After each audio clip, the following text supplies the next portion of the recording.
Assalamualaikum warahmatullahi wabarakatuh dan salam sejahtera. Apa khabar semua? Saya harap saudara dan saudari sekalian sihat walafiat. Terlebih dahulu saya ingin memohon maaf kepada saudara dan saudari sekalian kerana dalam keadaan negara kita sedang berhadapan dengan cabaran besar menangani pandemik COVID-19, saya terpaksa tampil untuk menjelaskan kedudukan Kerajaan Perikatan Nasional dan keabsahan saya sebagai Perdana Menteri. Semalam saya telah menerima warkah daripada Kebawah Duli Yang Maha Mulia Seri Paduka Baginda Yang Di-Pertuan Agong yang memaklumkan kepada saya terdapat 8 orang ahli Parlimen UMNO telah menulis surat kepada Yang di-Pertua Dewan Rakyat bahawa mereka telah menarik sokongan kepada saya. Di dalam warkah ini, Kebawah Duli Yang Maha Mulia Seri Paduka Baginda Yang di-Pertuan Agong telah memetik 2 peruntukan dalam perlembagaan persekutuan. Pertama, Perkara 43(2)A, iaitu Yang di-Pertuan Agong hendaklah terlebih dahulu melantik sebagai Perdana Menteri untuk mempromosikan jemaah menteri seorang ahli Dewan Rakyat yang pada hematnya mungkin mendapat kepercayaan majoriti ahli Dewan Rakyat itu. Dan kedua, Perkara 43(4), iaitu jika Perdana Menteri tidak lagi mendapat kepercayaan majoriti ahli Dewan Rakyat, maka Perdana Menteri hendaklah meletakkan jawatan jemaah menteri. Melainkan jika atas permintaannya Parlimen dibubarkan oleh Yang di-Pertuan Agong. Sehubungan itu saya telah dititah menghadap oleh Kebawah Duli Yang Maha Mulia Seri Paduka Baginda Yang di-Pertuan Agong pada jam 11 pagi hari ini.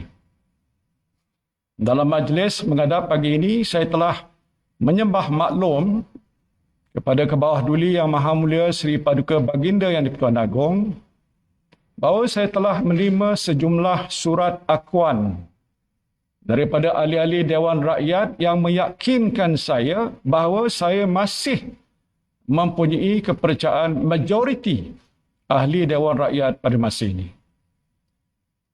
Sehubungan itu, peletakan jawatan saya di bawah Perkara 43(4) Perlembagaan Persekutuan adalah tidak berbangkit. Namun saya juga sedar bahawa kedudukan saya sebagai Perdana Menteri seringkali dipersoalkan. Maka saya telah menyembah maklum kepada Kebawah Duli Yang Maha Mulia Seri Paduka Baginda Yang di-Pertuan Agong bahawa saya akan menentukan keabsahan saya sebagai Perdana Menteri di Parlimen. Suatu usul undi percaya kepada saya akan dibentangkan di Dewan Rakyat ketika Dewan Rakyat bersidang pada bulan September. Melalui cara ini, kedudukan saya sebagai Perdana Menteri dan Perikatan Nasional sebagai kerajaan yang memerintah akan dapat ditentukan mengikut lunas undang-undang dan perlembagaan. Alhamdulillah, Kebawah Duli Yang Maha Mulia Seri Paduka Baginda Yang di-Pertuan Agong telah memperkenankan cadangan saya ini.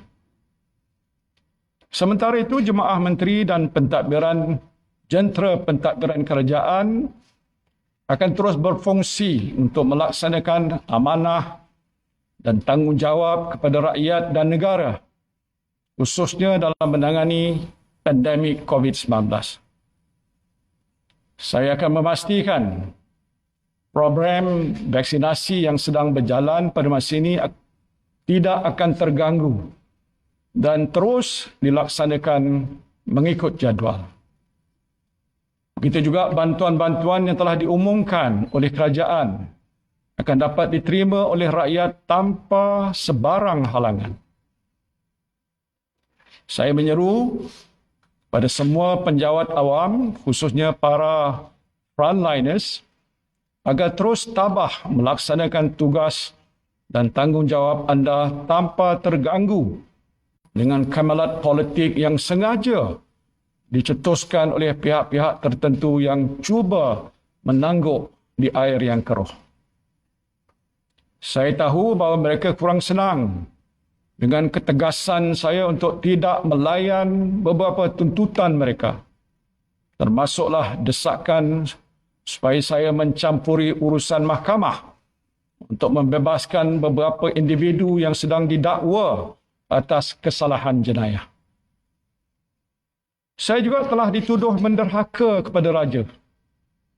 Sedangkan apa yang saya lakukan adalah semata-mata untuk memelihara keluhuran perlembagaan dan mempertahankan kemuliaan institusi raja berperlembagaan.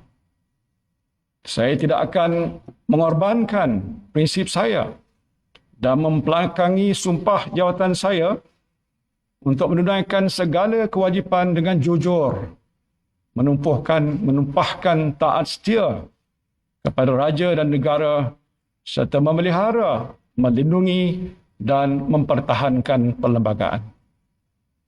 Saya doakan agar rakyat dan negara kita terus dilindungi oleh Allah Subhanahu wa taala dan kepadanya lah jua kita berserah. Faiza azamta fatawakkal 'ala Allah. Wabillahi taufiq wal hidayah. Wassalamualaikum warahmatullahi wabarakatuh.